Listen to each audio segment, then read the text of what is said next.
Bana Firenze, Alphonse Dianzenja, Mwana Londres. Norma de Paris, roi de shopping, Otolomoki, roi Salomon. Batia Batia Wapele, Abelanda Lutambi, Loi Bayaya, Imperatore, Gianfranco Fele.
Ngambe do staff Ngambe sauté na likongo na bakoma. Alors staff yeba na kata makabu, Carrefour makabu toujours de suma staff awa. Voilà. De la kamwe na yeba ndeko na ba sapeur ba surprendre une surprise maintenant to ça rappelle jamais surpris. Na ne sero yamba bango na somo jana mosika kuna. Tapis rouge azawana. Bon, monsieur soit to yeba bakoma ta bakoma sur le terrain. Voilà. Donc bango to simbi Carrefour makabu. Parce que casque yo, bon vivre bango. Ah, basika yo.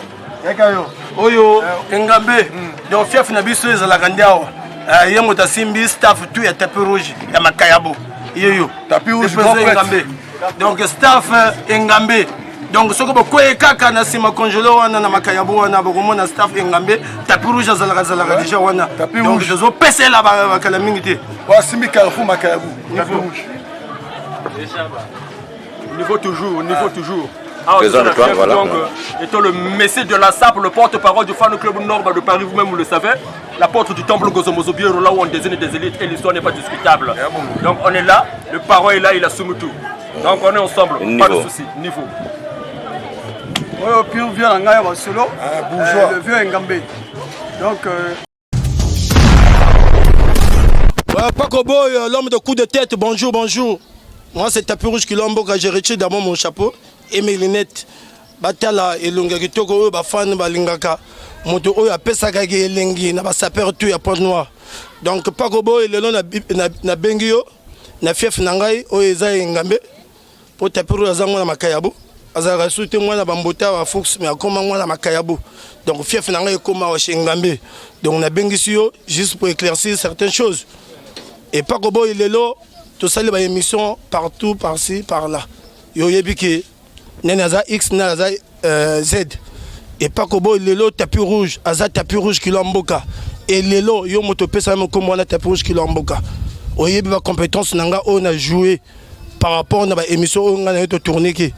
Donc, c'est pas pour rien, au Pesanga Combo, il y a tapis rouge qui l'emboca. Donc, Pakobo, il est là, tout ça, le mouvement. To soutenir moto oyo azo représenter SAP sur terre o aza le king double king Norba de Paris et ngai to kena na assemblée biso tunde to bandi mouvement balobi ki te ngi to vandi boye to moni ke moto o aza capable akumba bord tombe là-bas, il y a tapis rouge de voter président. Et les lots, fan club Nord de Paris, tu comprends qu'il n'y a pas une année depuis que tu crées fan club Nord de Paris.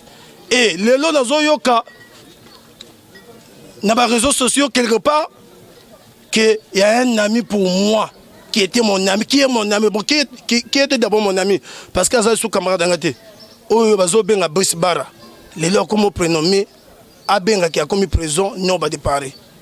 Par rapport à quel effort les lots Brice Barra ont fourni dans le fan club Nord de Paris. Pas que boy, pas une de ces gens dans le niveau. Nous avons yo yebi wana zande konanga ya palais. Pour ni atanga mbele na Congo. Makambo ebele o ngata salina ye. Lelo ceux qui va prénommer soit disons président Nord de Paris. Nani moto pesi pouvoir wana. Pas que boy, yana moto te a retirer nga. Wana ba bengaka ba chemwa li yoto na bango na coin, ceux qui na mo ba intérêt moko bozoba o bazana ngo qui va prénommer ba nommer président. Oyebi nga ba effort on a ça na groupe ya fan club Nord de Paris. Oyebi que lelo ceux qui groupe on ezo exister. Oyebi énergie on a perdre na groupe on a. Oyebi combien de sapeurs on a memi. Oyebi pas ko bonga na za ressembler ya ba sapeur. Nga na za locomotive et lelo oyo azo sala mutu makasi azo linga kanisa ke peut-être les na combo. Nanu mo dalinga na combo na groupe wana. Lelo ba nommer président par rapport à quoi? Ba benga ki Messi de la Sapa Zalaki, Sami Bada Zalaki. Bachel Kilo Kinshasa Zalaki, Mbofostona Zalaki, Nani Mota Zalaki wana. Ah, pas que boto tu vous avez ingra. On est nini. Donc Kundura Mpimba Dukushiro Mouini. À ce que je sache, il ne s'est pas autoproclamé, mais il a été nominé par le manager. Jamais ça se fait pas comme ça. Fan club Nord de Paris a une assemblée générale. Soko Lingi, Omi Benga ma président, à une assemblée générale va voter yo. Moi j'étais élu. J'étais élu. Pas que bon, les lots à sap. Faut pas rêver grand. On rêve de devenir grand. Ça là, est fort on yo. Et fort on est aux ça là. Les lots et robimisa comme un grand. Tapis rouge. À ça là, fort. Tapis rouge. Mais ben ma kilo en boca. Pour na fort on est à pouvoir. Na ba fan tout au balanda kabiso ya sap. À pouvoir de quoi il est capable. Et les lots na zo ben ma tapis rouge kilo en boca. Le Kilimanjaro. Na ba fort nanga. Na mi ben ma te. Ba pesa nga kilombo na muta pesa nga ngo c'est pas pas ko boy. Mais pourquoi les gens balingi basala makambo buto ba bimisa ngo na moyi. Bisibara moi na zolo mo boy. Bisibara vraiment je suis déçu par rapport à ton comportement. C'est pas toi qui peux faire ces choses comme ça. Et Anaré la couronne soit disons Anaré la couronne manager à Norba. Il y a un manager à Norba, il y a un Norba. Il y a un nommé au président. Parce que biso doza dire na groupe donc na assemblée doza na ba règlement intérieur na ka groupe. Hein? Le 28 zo kene na assemblée générale et na zo le banaye comment zo envié pour voir le président. Dozo kene le 28 aya proposer candidature na. On les a officialisé et ils n'ont même pas reconnu na motayebi. Non, pas ko boy, au moins non.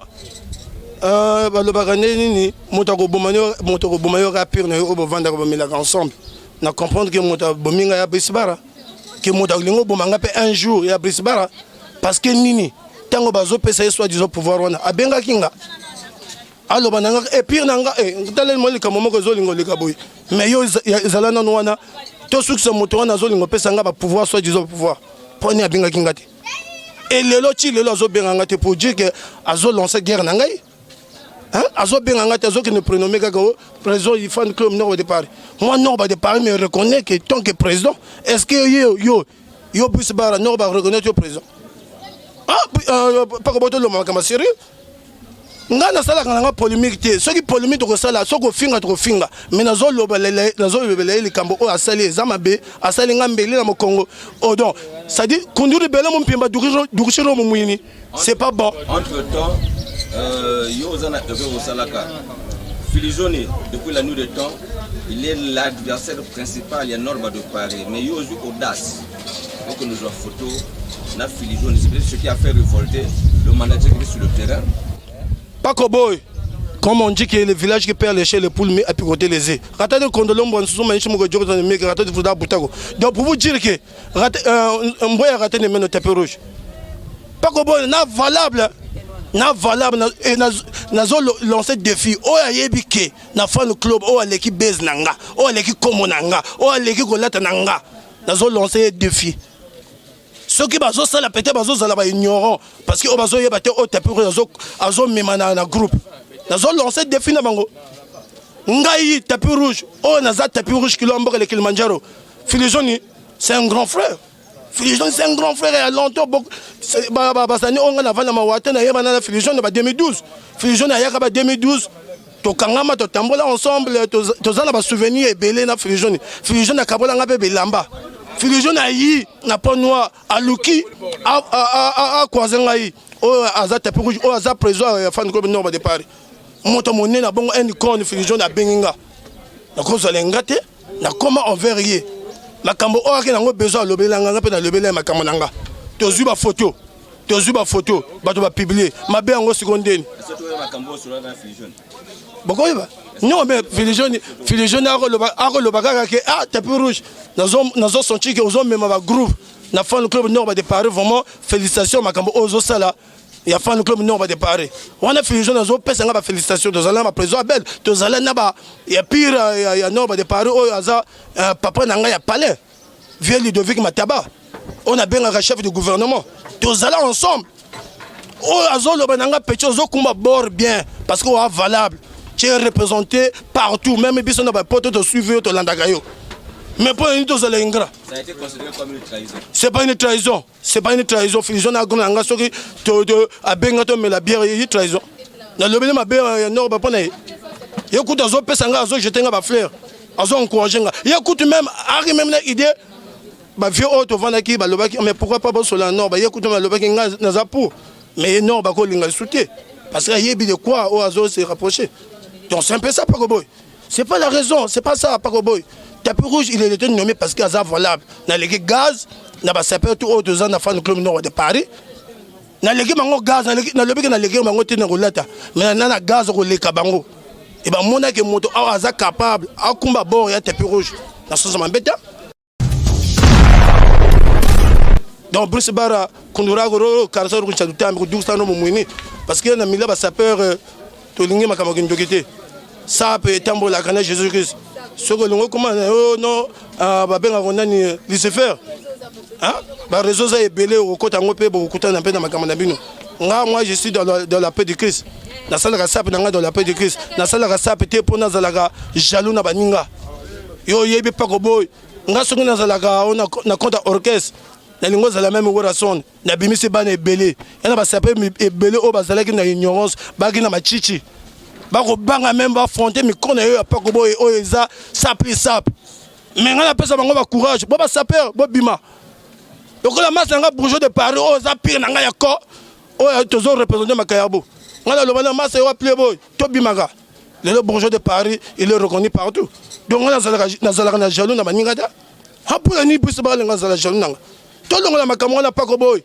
nga na lobi boye ceux qui alinga prénommé qui a la prison à Fontaine-Nanunga to yeba nana ba ben ngoni ba compétence baninga affronter on ndenga fort mutunde makambo tout nani tu mais bongo ngala sapeur no a fondanga na likundu a fondanga kindoki ou bien a fondanga na bilamba Pacoboy tapis rouge kilombo mais Pacoboy to tamola biso belé na ba pinare wana na moto pesa combo to za ba ignorant on pesa na combo oh les lois ils ont bien partout ba femme mazo se retenga tapis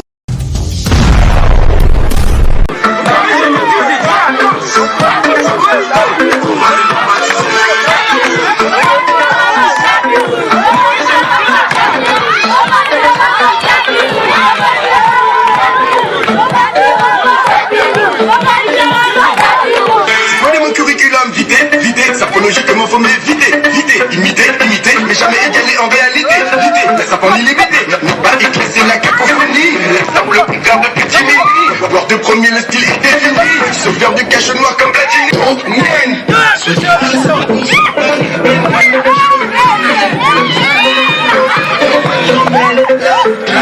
mais je me dis des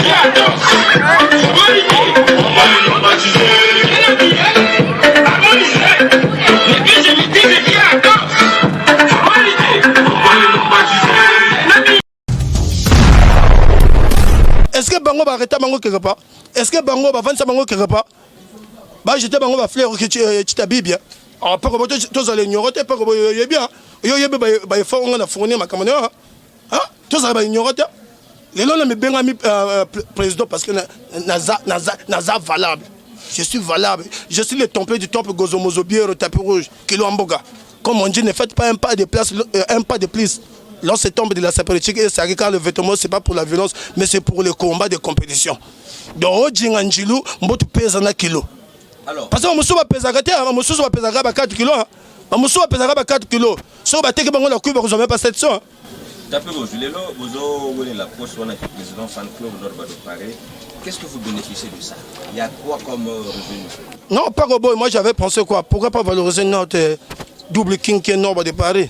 Parce qu'ils ont représenté ça mondialement.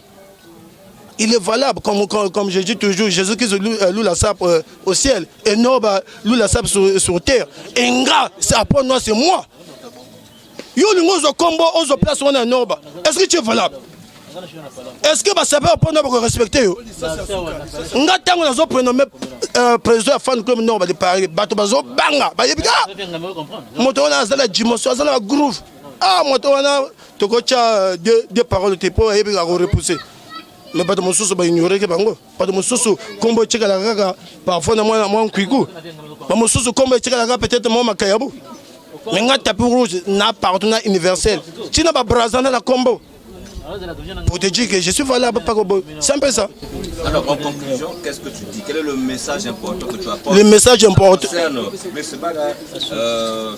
Nord de Paris et le manager. C'est ça, non? C'est ce que moi je dis. On a la couronne. Au Yagaki, pour que disserbe à côté. Et tu respecter que par rapport aux managers à Nord de Paris, aux managers à Double King Nord de Paris, aux ala qui n'habitent au les 3 mois. Aucun journée aux ala qui n'habitent dans la réunion. Aucun journée au Yago Sissé Bissou. Après ça, Bissou va faire rendez-vous. Tous les fans club Nord de Paris reconnaissent cela. Après ça, Bissou va rendez-vous à mon anaté. À mon anaté. Mais comme, pas que boy, ma camoto est dans le monde, on a levé la même émission avant. Au moins, nous, Kamba groupe va s'appeler à passer. Kamba groupe va s'appeler à passer par rapport à quoi? Parce que ça va impoli. Au moins, pas de mon sous, on a mon musique. Pas qu'on respecte. Quand on va avancer, on va commis peine, mon gagné simple. On va manquer moins commis. Dans le bel dans l'émission précédente, les gars qui ne pas pas je vais me retirer la place avec le président. Mais ceux qui n'ont le bel les Cambodge parce que Brice Barra a zala qui monte dans la catch. Mais Brice Barra a ceux qui ne prénommé qui a commis président. Et il y en a la couronne, ceux qui pour la créer un groupe de mango, on a président dans la couronne. Président du fan club dans la couronne. À cause de ça, on a la couronne pas monter non. Mais pourquoi vous avez bimaga ma Nord? Et c'est Nord tango Nord batinda ki biso biloko biso bazalaki wana tango tapero zo kabula 26 kg au Nord batinda ki biso bazalaki hein? Tu comprends? Biso tout bazalaki moto tout azalaki na fan club azwaki eteni ne donc na lobi kaka pakobo moto wana soka linga za la prison soit 10 ans à la prison a créé groupe ne ata moto fan club akondimaye ata moto akondimaye na fan club o to lobi ka fan club na Nord de Paris moto moko ko yamba yete parce qu'il n'est pas d'abord compétitif.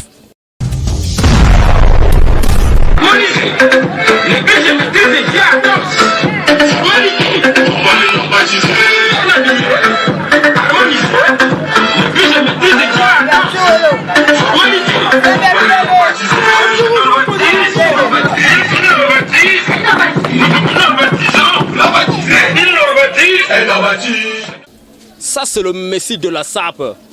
Le porte-parole du fan club Nord de Paris, autrement dit l'apôtre du temple Gozomozo Biero, là où on désigne des élites.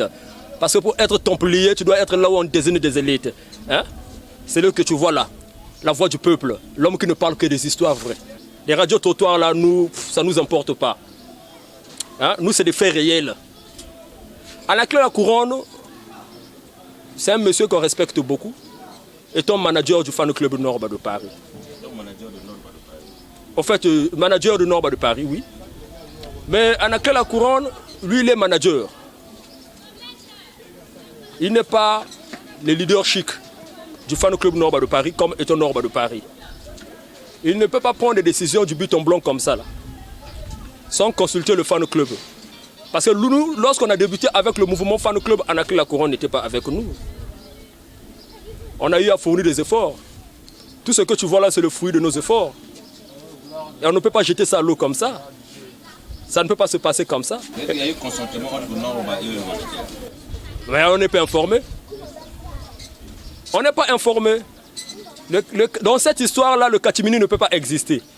On doit être clair. On doit nous parler de la réalité en face comme ça là. Que non, Tapis Rouge n'est plus président.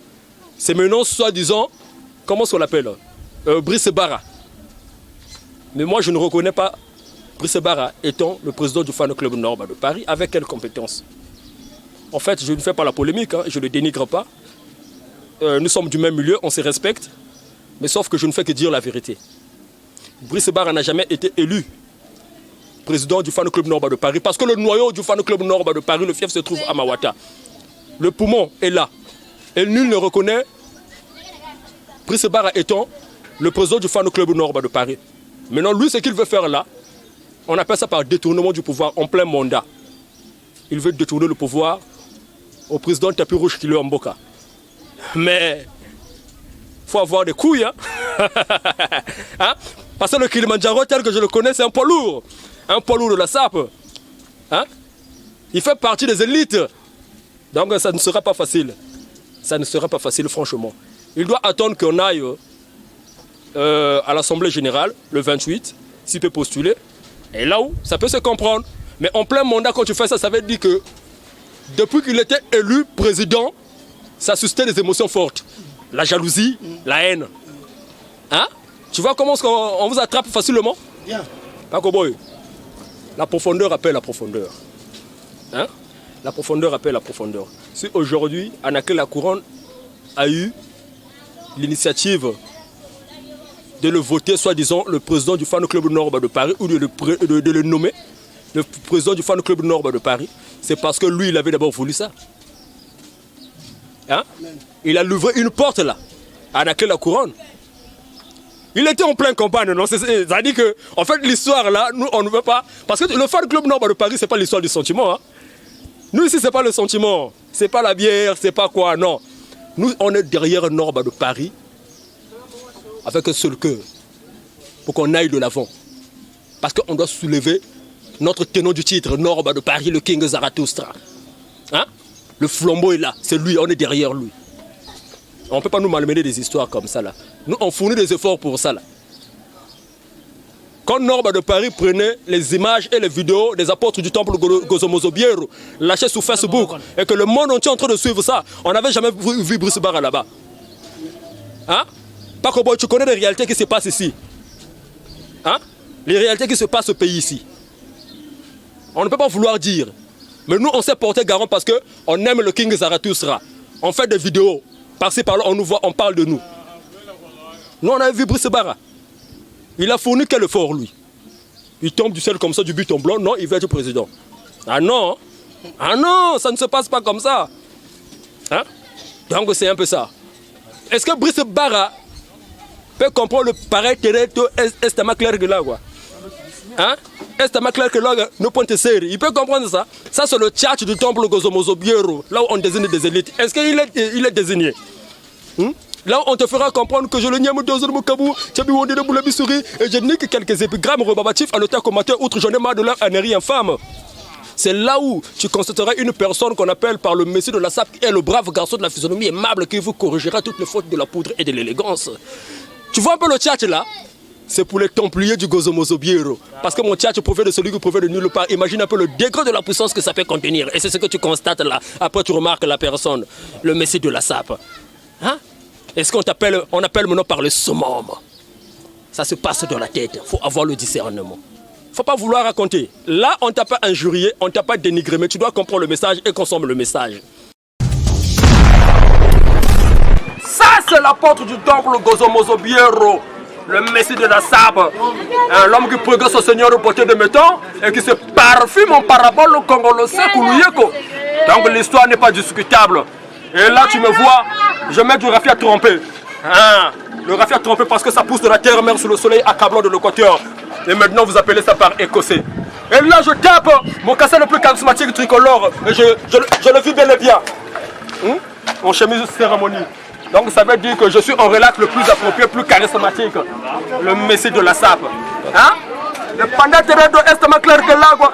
Est más clair que l'agua, no puente serre. Hein? Alors ça veut dire que je deviens plus clair que l'eau de la source. Ça se passe dans la tête. Hein? Non mais le 28, on a l'Assemblée Générale. À Mawata, et plus précisément à l'école primaire Athanase Dombou. Ça va se dérouler là-bas. Dans le calme aussi. Bon, si quelqu'un veut se sentir compétent, ou il se sent compétent, il dit que non, moi je vais aller postuler parce que je dois être président. Ça n'engage que lui. Mais actuellement, il ne peut pas se manifester de la sorte parce que le président reconnu, c'est le président Tapis Rouge Kilo-Amboga le Kilimanjaro. Est-ce que vous avez eu à consulter le manager, la couronne, ou lui-même Norba de Paris, afin de savoir la base qui se passe sur le terrain? Non, on n'a pas eu à consulter le manager.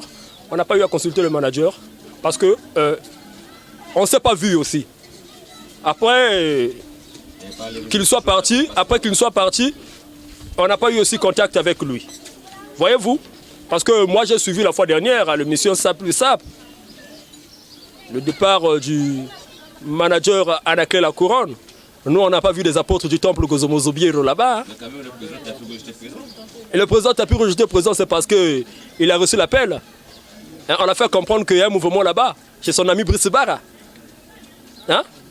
Mais Anaclé La Couronne, en termes normaux, il devait faire quoi? Il devait ramener à la raison Brice Barra que non, les apôtres doivent être là. Mais nous, on a vu des gens qui n'étaient pas mieux placés d'être là-bas. C'est des gens qui rabâchent des insanités contre Norba de Paris. Hein?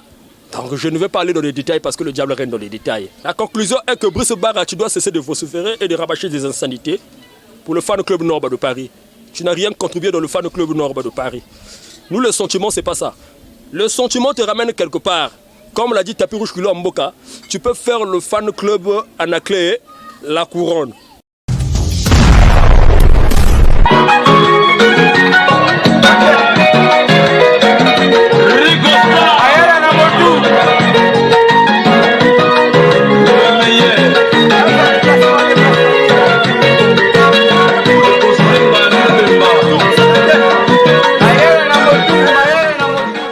Non, makambo tosalanga pasi ndenge ndeko nanga Tapis Rouge alobi mpona Brice Barra parce que Brice Barra aza moto na biso. Donc nazokamwa ndenge nini abaloli Tapis Rouge mapapa mpona pouvoir na ye moko. Na la vie, faut pas kozalaka ingrat. Omoni biso ngana biso tozalaki na ba Christian Dior, tozalaki na ba déjà toi ko sala sap mais sap na biso ko le toi ko le kana télé. Tapis Rouge moninga master mais pour into sala ka sap quartier, faut ya kana ba NTI na ba pinari kuna. Tu yaka ki Tapis Rouge a présenté nga chez OK non o pire nanga bourgeois to voilà El Moko to betaka. A memi pena Brice Barra. Tapis Rouge moto abimisi Brice Barra. A mema qui était mais yé moto abimisi. Yé moko alobaka ngo que non Tapis Rouge aza papa nanga sa apologie moto abimisa kinga. Nazolo ba vérité mais il y a bien ingratitude des amabé. Omoni la fois passée to keneki na concours moko na Timbamba je crois que yo zalaki kaka ye lisusu na Dior abololaki Tapis Rouge ma papa kaka ye non eza bien te Tapis Rouge ba nommé président na fan club à Norba parce que aza compétent ba moni que Tapis Rouge aza na niveau ya ko commander ba sapeur baza kuna parce que yo pourquoi ba nommé président il faut un impact mais aux un impact te aux banques sa mototé ndenge nini aux la président donc est-ce que le messie de la SAP a condimaka yo commandé aux la président alors que aleki on a kolata oyebina kolata te ndenge nini o commandé bato oyo ba yebi kolata oh pas ko boy ozo so part pas ko boy oh moto asalaka sap je pense que sap abikaraka babengaka ngo nini moto asalaka sap abikaraka sap a quartier asukaka kuna bimaka wate yena ko bima faut Tapis Rouge benga yembo moi événement eza awa bima.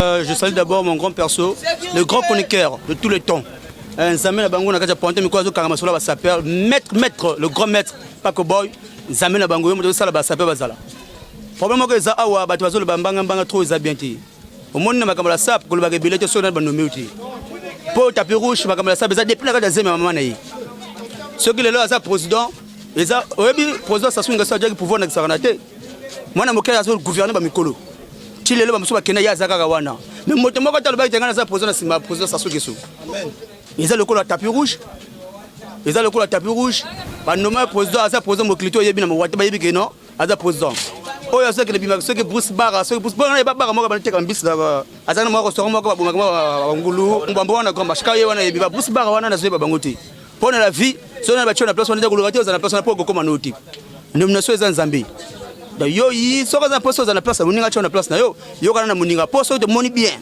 na makama kolata yo ko kana moti wana aliko nouveauté pour tapis rouge pour na kolata au moni balba trop faut pas trop parler c'est pas trop bon so ko yibi kolata te o yibi kolata te so ko yibi kolata yibi kolata so ba tio président oza président so ko za président oza président ko za président na makase poza na ba élément ba ko soutenir yo pour tapis au moni o mona suka chinois tapis rouge abimisi abimisi ba ojwana ba mona na ba télé awa so bisa so mona mususu asa bo mona ngai lelo na yi tapis rouge benga petit faux là ça veut dire que la sape est une élégance, est une beauté. Il est d'abord beau, tapis rouge. Je ne te connais pas, je parle. Oh, c'est le gars de la réalité. Toi, tu es beau, toi. Toi-même d'abord, je suis au monde, toi, tu n'es pas beau. Reste à ta manière, reste de ton coin. Parce que là, c'est pas bon. Vous comprenez? Au monde, norme de Paris, où il y a ça posé, où il y a ça, tu as la place, ça peut congolais. Oui, comme les bateaux bunse pour na sap na poto bakokarité parce que hier a mérité la place né boko le banabino ko tonga samia na fingi yote na zo le baka vérité de gezali faut pas le boko ya tika ba petit na média ba fingi été je t'ensuite pas je parle ce que je connais ce que je vois donc oh so sala wana s'il te plaît je te conseille mon frère recule un peu pour sauter bien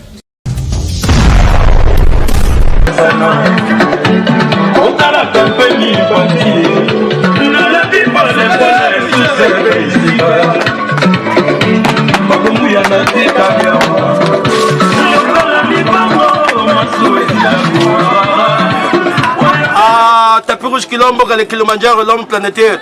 Tant qu'on a l'obaka, on les a décontracté les plus appropriés et on a défié, on tout hasard sapé la ville à Pont Noir. Ce qui va décontracter, on a la chique sap.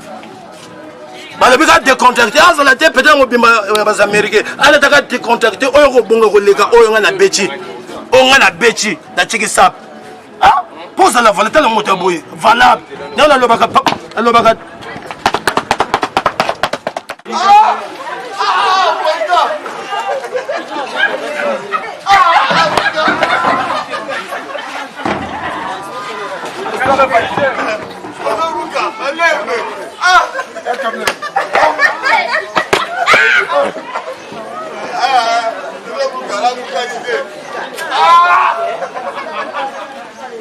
L'axe le plus approprié. Aux autres chemises, la chemise va imprimer, aux autres va prélever, toujours à quel niveau.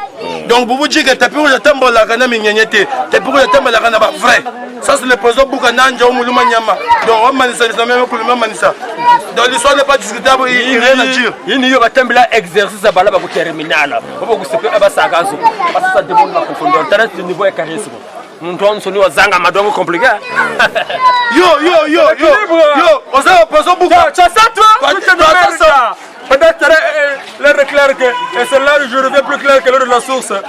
Et une pointe serrée. Et là je parle italien.